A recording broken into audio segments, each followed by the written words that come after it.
अवैध Khan got in touch with me hmm, and उन्होंने मुझे ये ऑफर किया, मैंने स्क्रिप्ट मांगी स्पीकर ही उल्टा और पड़ा जब हुआ है, क्या आवाज है? उन्होंने जब बताया कि इसमें नोमी है साथ में, आपको तो मैं बड़ी खुश हुई और इंजॉय कर सकते हैं क्योंकि रोमान के साथ काम करने का अपना एक मजा है। नादिया, आपको दीवार पे चप्पल मारने वाला जो सीन था ना, वो बहुत ही खौफनाक था। मुझे लगता है इसका खुद का ब्लड प्रेशर नहीं, हार्ट बीट आपके ऐसे तेज नहीं होगी, इतना डिस्टर्बिंग नहीं मुझे तो परफॉर्मेंसेज इसमें इतनी कमाल की लगी है कि आप 20 मिनट की एपिसोड होती है एक, तो ये I think this a future of हमारे ड्रामास का। 1.5 minute content is 3 minute content. I know that a couple of young people I know in some big production houses are getting into it now. Yeah. You know, ये 1 minute वाले serials और 3 minute वाले serials, China में तो पता नहीं कितना बड़ा अरबों का उन्होंने स्टूडियो बना दिया है। खान कह रही है कि अगर मैं मैनिफेस्ट करूं कि फहद मुस्तफा मेरे अगले ड्रामे में मेरे साथ हीरो आए तो ये मेरी मैनिफेस्टेशन पूरी हो सकती है। ये इतनी पावर चाहिए नादिया खान, सिर्फ ये मैं आपके साथ मैनिफेस्ट करने के लिए तैयार हूँ, लेकिन साइड हीरोइन मैं हूँ। यकीन माने जिस मूवमेंट का मुझे इंतजार था बड़े अरसे से कि कभी ये शायद मुमकिन हो सके, आज मूवमेंट आ चुकी है कि मेरे सेट पे तो नहीं, मेरे शो में आज 3 नादियाँ होंगी और पाकिस्तान की फाइनेस्ट नादियाज जो हैं मेरे पास हैं। आज के दिन की किसी को ये मौका नहीं मिला कि मेरे पास नादिया खान भी हैं, नादिया अफगन भी हैं और नादिया जमील भी हैं। तो ये ट्रिपल डोज मिल रही है आज नादियाज की आपको, और ये कभी मेरे ख्याल नहीं हुआ होगा पाकिस्तान ड्रामा इंडस्ट्री की तारीख में कि इतने फाइन, इतने टैलेंटेड लोग जो हैं, और तीनों नादियाज हैं और फाइनेस्ट नादियाज मैंने कहा। अब बाकी नादियाज भी बहुत सारी हैं, माइंड ना कर जाए यही फाइनेस्ट है भाई, मैं तो कह रहा हूँ यही फाइनेस्ट है, मैं इससे कोई वो नहीं करूँगा। तो नादिया जब भी हम इस प्रोजेक्ट के बारे में बताइएगा, ये कैसे हुआ, कैसे आप बहुत मुश्किल से कोई प्रोजेक्ट सेलेक्ट करती हैं, आप हर प्रोजेक्ट का पार्ट नहीं बनती, क्या वजह थी कि आपने उलझे हुए ख्याल को सेलेक्ट किया? अस्सलामुअलैकुम। वालेकुम And अस्सलामुअलैकुम मीनापा, अस्सलामुअलैकुम। हेलो, अस्सलाम वालेकुम। ये अवैध Khan got in touch with me and उन्होंने मुझे ये ऑफर किया, मैंने स्क्रिप्ट मांगी स्पीकर ही उल्टा और पड़ा जब हुआ है, क्या आवाज है? उन्होंने जब बताया कि इसमें नोमी है साथ में, आपको तो मैं बड़ी खुश हुई और मुझे लगा कि इसमें नुमान और मैं काफ़ी एक्सपेरिमेंट कर सकते हैं, काफ़ी इंजॉय कर सकते हैं क्योंकि नुमान के साथ काम करने का अपना एक मज़ा है। और अवैध काफ़ी आपको अवैध काफ़ी आप इससे फ्रीडम देते हैं काम। तो बस मैंने स्क्रिप्ट पढ़ी और मुझे पसंद आया। हारून जो प्रोड्यूसर हैं, ही वाज अमेजिंग एंड जिनका ख्याल टीवी है, और मुझे याद है मैंने उनसे पूछा कि आप ये कहाँ लगाएंगे, तो उन्होंने मुझे कहा कि अगर गौर कहीं नहीं लगेगा तो मैं अपने घर में लगा के देखूंगा। हमें ऐसे प्रोड्यूसर्स चाहिए। मैंने कहा excellent.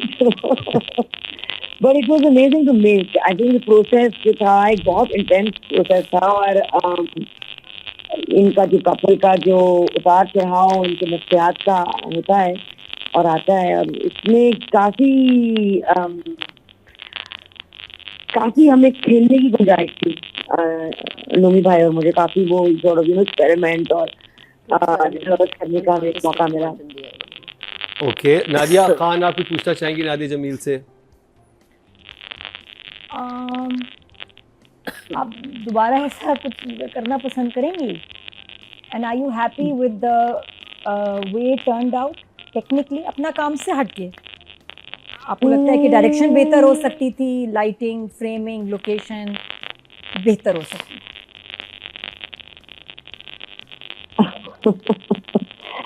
I think it's interesting. I like the way Nomi and me have come out, and I like our work. Like I said, मुझे लगता है वैसे हमें काफी फ्रीडम भी दिया। I'm trying to also be I don't want कि मैं इसको अभी पूरा खत्म भी नहीं हुआ है और मैं पहले से कुछ ऐसे कह दूँ। It's a very exciting project, and I think इनका जो नफ्सियात का जो उतार चढ़ाव है, it's very intense. So it has been, मुझे लगता है yes, there's always room for improvement. Always वो तो आप मेरी किसी भी प्रोजेक्ट को पकड़ लें, मैं आपको कहूँगी कि there is room for improvement. It has been tidier, it has been the editors have been cleaner. I'm sure it could have been. I don't know what circumstances it was edited and post production में काफी देर लगी है. ये नादिया, आपको दीवार पे चप्पल मारने वाला जो सीन था ना, वो बहुत ही खौफनाक था. मुझे लगता है इसका खुद का ब्लड प्रेशर नहीं, हार्ट बीट आपके ऐसे तेज नहीं होगी, इतना डिस्टर्बिंग. नहीं, मुझे तो परफॉर्मेंसेस इसमें इतनी कमाल की लगी है कि आप 20 मिनट की एपिसोड होती है. एक तो ये I think this a future of हमारे ड्रामास का, कि जैसे अब चाइना में शुरू हुआ है कि वो इस तरह के मोबाइल पे शूट करते हैं ताकि आप रील की तरह देख सकें. अब इस तरह से शूट नहीं करते वो लोग, और अब लोगों का इतना अटेंशन स्पैन नहीं है कि वो पूरी एपिसोड 1 घंटे की देखें. 20 मिनट की क्रिस्प एपिसोड आई, आपने देखी, आपको एक समझ आ गई. और 1 मिनट. हाँ, 1 मिनट 1 मिनट के भी आ रहा है कंटेंट. वो तो खैर इन्फ्लुएंसर्स बना रहे हैं, लेकिन ये प्रॉपर ड्रामा जो है. No, there is an industry for that's 1 just minute. making 1 minute, 1.5 shorts. minute content. Yeah. Nadia, there's 1.5 minute content, there's 3 minute content. I know that a couple of young people I know in some big production houses are getting into it now. Yeah. You know, ये Yeah. 1 minute वाले serials और 3 minute वाले serials. China में तो पता नहीं कितना बड़ा अरबों का उन्होंने एक स्टूडियो बना दिया है. Yeah. They minted money. बिल्कुल मिनी कंटेंट के लिए. So it's a huge thing now. So Nadia, just tell me, for these production guys, like I said, that it's a very brave step to take on a subject, especially in this day and age, jahan everyone wants either chuchumf ya shadi ya that kind of stuff. And here it's about just two people and their lives. Are they going to do a lot of adaptations, or are they going to get into their own? I think they're going to, inshallah, do a lot of adaptations, or they're very serious about it. मुझे ये इसमें काफी अच्छा लगा है बनने से लेके ऑन एयर होने तक. So I hope that they can sort of organize their post-production a little bit more. Yeah. Because what I liked a lot about them was इन्होंने जितना एक artistic freedom और artistic license और the desire to experiment, देखेंगे ना production को, there is a rawness to it. So which I'm enjoying. I'm enjoying the rawness and the stuff. इसमें जो manufactured था एक होता है, look वो नहीं है. Yeah, that's the thing I like about this drama कि इसमें it's very real. It's very real. इसमें जो आपका सारा फोकस डायलॉग्स पे, आपका सारा फोकस परफॉर्मेंस पे, ये नहीं है कि आपने वो बड़े शॉट्स आ रहे हैं, ये आ रहा है, आप लोकेशन देख रहे हैं, चीजें देख रहे हैं. Script is so solid. And script is so solid and performance is an amazing. और मुझे तो ये बहुत कमाल करेगा. नादिया अफगान से जानते हैं कि वो क्या कहेंगी इस बारे में, इस ड्रामे के बारे में, और नादिया से क्या पूछना चाहेंगी. नहीं. Hello, Nado. Hello, Nado. Hi. Acha, I have 2 questions for you. My first question is, because I worked with Nomi Bhai and I know कि वो कितना intensely scene करते हैं, and I love doing scenes with them क्योंकि वो इतना realistic कर देते हैं कि आपके अंदर से. I remember your and Nomi Bhai का एक scene था. I think the drama was Durre Shehwar. Yes. And there was this where you taking kapras out of the almari and you guys did you guys bring that back into this? And दूसरा question जो मेरा है, did you see Kamal Saab and Khader Riasat's जो उनका था अधूरा आदमी, or did you just do it yourself? On purpose, I did not watch it. जानबूझ के I did not watch it because I did not want to subconsciously, क्योंकि खालदा आपा की मैं और कमाल साहब की मैं इतनी बड़ी सिखाई हूँ, और खासतौर पर खालदा आपा की, but I did not want to consciously be mimicking or bringing that performance back. तो मैंने नहीं देखा वो. But Nomi Bhai, it was a very different experience this time. दुर्रे शेहवार जी हमें जब कैमरा कट होता था ना, तो हमारा सेट मजाक का और मजाक. Nomi Bhai had us in strips of laughter. इसमें इन्होंने even in between scenes, he was very much holding on to the character and he was very deeply in it. And I think his performance is absolutely brilliant. I think Nomi Bhai is brilliant. Lekin it's just the unraveling of him is so real, and it was very much an energy on set. I think हम दोनों का जो हमारी जो unraveling है, वो set पे आप महसूस कर सकते थे sort of tension को. जो कि दुरे शिवार के दौरान हमने बहुत इम्प्रोवाइज बहुत किया, हमने हल्ला गुल्ला बहुत किया इजीली टू अस। इसमें हमने दो चीज़ें की जो हमने दुरे शिवार में इतना नहीं किया।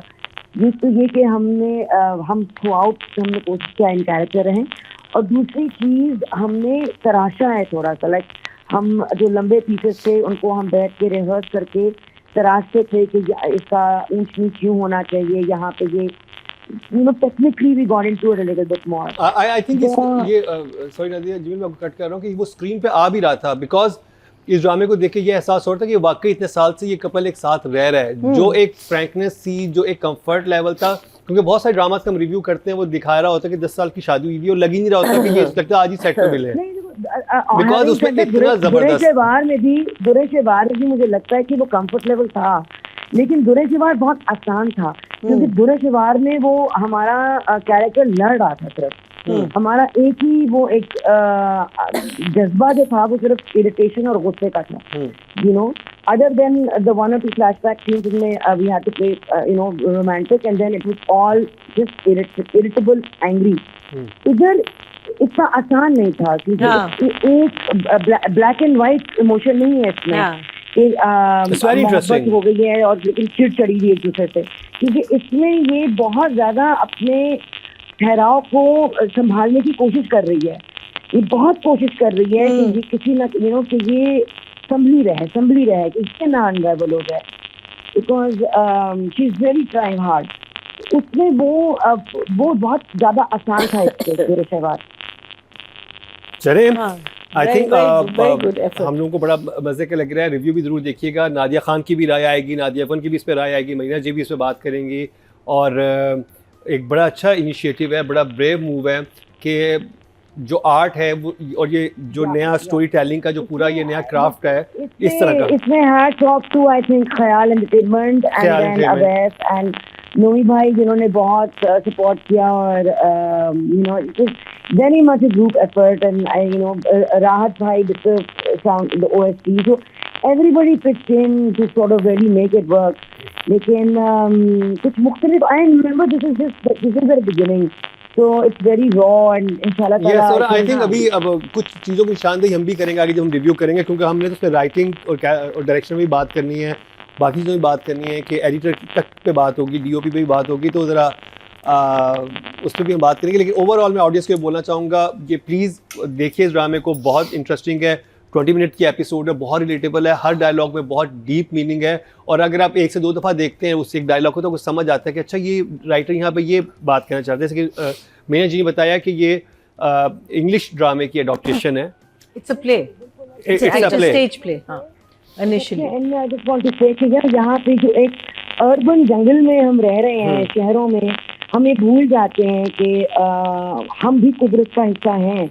We are supposed to be a part of nature. ये नहीं होता कि we love nature and we use nature. We are animals. We are mammals, and we are higher conscious level of animals, but we are still part of nature. Animal से याद है जो नुमान एजाज ने जो डॉग का वो जो किया खिड़की से मुंह बाहर निकाल के जो भौंकना शुरू किया है, कमाल। जो एक फ्रस्ट्रेशन जो हो गया ना इन दोनों को, इन बंद कमरों में रह के, और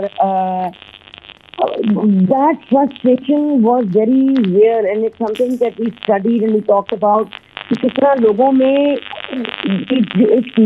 नफ्सियाती बीमारियां और मेंटल, ये जो अभी मैंने रिसेंटली नादो अफगान का वीडियो देखा, स्काई डाइविंग, बड़ा ब्यूटीफुल वीडियो, एंड ये जो चीज़ है ना, that coming out of your comfort zone, ये हम लोग अब मिस कर रहे हैं, और इसीलिए तो ये आपस में बातें कर रहे हैं कि कहीं और चले जाते हैं, let's just move, that's why she wants to get to that dairy farm and get into nature, get them out of this rut, this 9 to 5 job, ये वो। जाते जाते नादिया आपसे एक लास्ट सवाल करना चाहूँगा कि इस ड्रामे की आप एक एपिसोड देखते हैं, आपको हर दूसरे डायलॉग में एक मीनिंग समझ आता है, और आप कोई भी ऑडियंस जो है कोई भी उस मीनिंग को लेके कुछ सीख सकता है। आपने इस ड्रामे में जो आपने किया उलझे हुए ख्याल, कौन सा ख्याल था जिसने आपको सबसे ज़्यादा उलझाया या आपके जहन में रहा वो बात? मेरे ख्याल में यही कि हमने अपनी जिंदगियों को किस कदर आलूदगी से हमने भर दिया है, we've just polluted our lives with toxic thinking and removing ourselves from nature और कुदरत से दूर रह के साफ आबो हवा से दूर रह के, और हम खुद जिस तरह एक बड़ा अहम डायलॉग है इस पिछले एपिसोड में जब उन्होंने कहा कि ये हमें कूड़ा इकट्ठा होता जाएगा और बस एक कूड़े का ढेर बन जाएगा, कूड़े का ढेर बन जाएगा। हाँ, कि ये this is something that we are doing this to our planet and it's a very sad and frightening truth. चलें जी, बहुत शुक्रिया and best of luck Nadia Jamil. और जाते थे मैं कहता चलूँ कि नादिया आप ये मैनिफेस्ट के बारे में थोड़ा सा बताती जाएं जिन लोगों को मेंटल हेल्थ। बिल्कुल 6 सितंबर को एक कमाल की चीज़ कराची में आ रही है और वो है मैनिफेस्ट। उमर शेख जो हैं एक अमेजिंग ये हिप्नोथेरेपिस्ट हैं और रेकी है इसमें, ब्रेथ वर्क है। ये दो तीन मोडालिटीज के माहिरीन हैं एंड इनके जैसा पाकिस्तान में कोई है नहीं। और he is one of the most energetically profound men I've met in my life. ये सिखाते हैं कि मैनिफेस्ट करें तो फहद मुस्तफा नेक्स्ट ड्रामे में आपके साथ हीरो है। नादिया खान कह रही है कि अगर मैं मैनिफेस्ट करूं कि फहद मुस्तफा मेरे अगले ड्रामे में मेरे साथ हीरो आए तो ये मेरी मैनिफेस्टेशन पूरी हो सकती है। ये इतनी पावर चाहिए नादिया खान, सिर्फ ये मैं आपके साथ मैनिफेस्ट करने के लिए तैयार हूँ, लेकिन साइड हीरोइन मैं हूँ। और दूसरे की मर्जी बिल्कुल काउंट ना करें। जोरदार ठाट मैनिफेस्टेशन होनी है। और नोइंग फहद, मैं आपको एक बात बताती हूँ, फहद मुस्तफा नोइंग हिम, आप को मैं माँ बनूंगी और आप सौतेली माँ। नहीं फहद मुस्तफा की यही होगा। जब हमजा के साथ मैनिफेस्टेशन काम आ गई तो यू नेवर नो कैसी तीसरी नादिया आप क्या बनेंगी? मैं तो ये कह रही हूँ कि तुम माँ, सौतेली माँ, और मैं सानो जो है, हम दादियाँ और नानियाँ। नादिया जमील ऐसा तो उसका मतलब मैं पर दादी और पर नानी। मैं बताऊं दानिश तैमूर से जब मिली उसने तो ड्रामा ही लिख दिया यार। ये मतलब क्या समझ रही हैं, ज्यादा डिटेल नहीं दूंगी। लेकिन ऐसा हल्का भी ना समझें आप, बड़ी ऐसी कहानियां होती हैं, ऐसा कुछ हो ही जाता है कि आप आमने सामने आ ही जाती हैं।